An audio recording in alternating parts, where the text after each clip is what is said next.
Ringwalk Danny in Miami, here with amateur standout Keyshawn Davis making his professional debut tomorrow on the Canelo undercard. Just got done with weight. Champ, how you feeling? So I'm feeling great, man. I'm honestly glad it's over with. We get to eat and rejuvenate now and just really mainly focus on the fight. Now, obviously, this wasn't originally the plan. You wanted, you had those Olympic dreams. The pandemic stopped that. Talk to us about that feeling and that decision on making the professional debut. I had the whole year to think about my decision.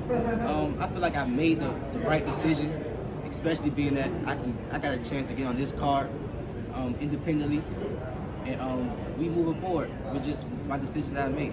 So I was going to ask you, how did that come about? You know, obviously, Matchroom is the main promoter of the fight. How did that come about for this opportunity? You know, we saw Mark Castro make his pro debut on Canelo's last fight. How did the opportunity come for you to on such a big stage? Honestly, me and my mother, she been with me since I was a kid, so she's no new person to this. So me and my mother was shopping around and just trying to figure out what fights is coming up, what big fights is coming up, because I couldn't just be on any platform. And we found out that Canelo Alvarez is fighting February 27th. Kind of like, I would kind of say the last minute, but we still made that phone call. And we was like one of the last fighters to get on the card, and we made it happen. Great birthday present, right? Your birthday is on Sunday, if I'm not mistaken, correct? Yeah, my birthday on Sunday. So, I mean, what else, what a better way than to, you know, bring your birthday in early, not far from home, actually. Yeah. You got any family, friends making the trip down from Virginia?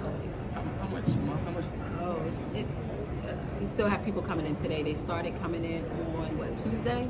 Okay. So it's going to be a lot, and he has family down here as well. Okay. So, Probably about 25 to 30 people. Okay, that'll be exciting for you. Yeah. Now, before we got started, you called your mother over. Obviously, I know y'all been in the boxing. It's a boxing family. You know, obviously your brothers as well. DB3. Right, DB3.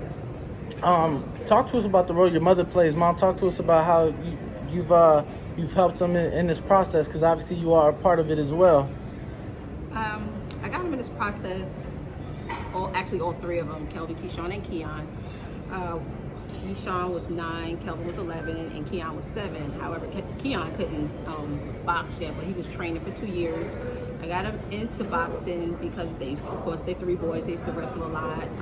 They were into other sports. However, when I took them to the gym and I found out boxing was 5 days a week, I was sold. Right. Because they go every day. Right. And they come home and go to sleep. So that was pretty much how they end up into boxing. Now, obviously, having your 3 sons been in boxing, do you feel any different now? Having your first son make his professional debut, any different jitters, any anxiousness, nervousness perhaps?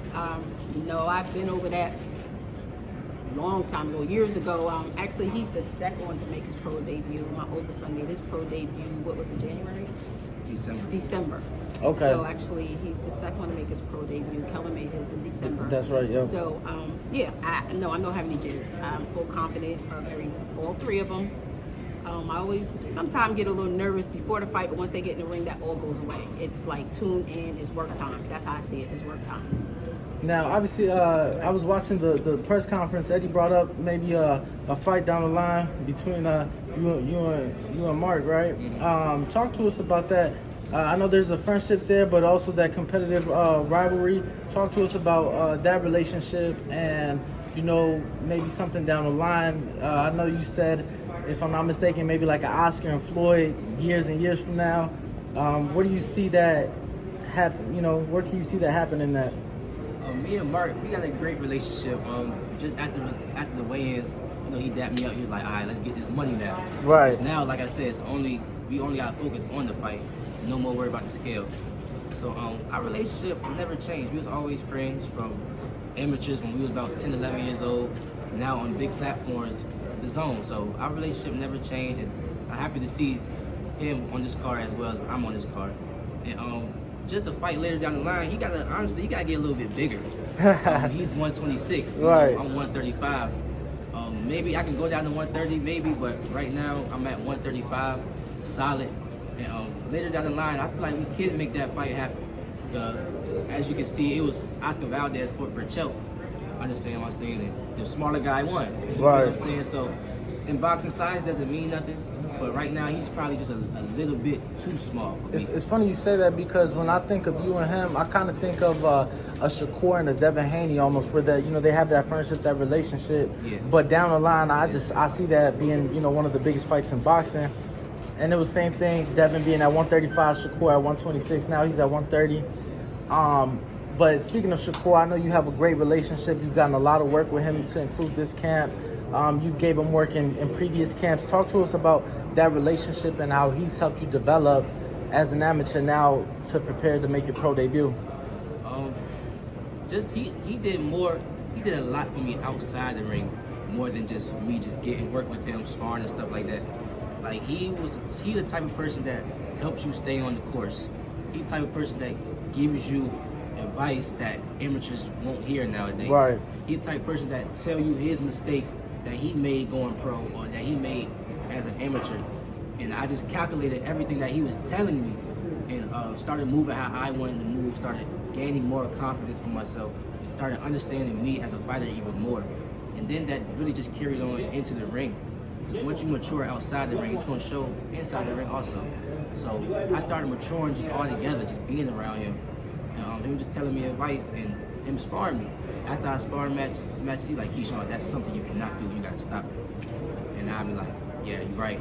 Like, if I was pro, I probably would have got knocked out, something like that. Or I probably just got hurt. Or it just wasn't look good. I would still look like as an amateur. So all the little amateur mistakes that he was telling me, like, Keyshawn, it's cool right now, but when you turn pro, you got to stop it. I would correct it right then and there before I even turned pro.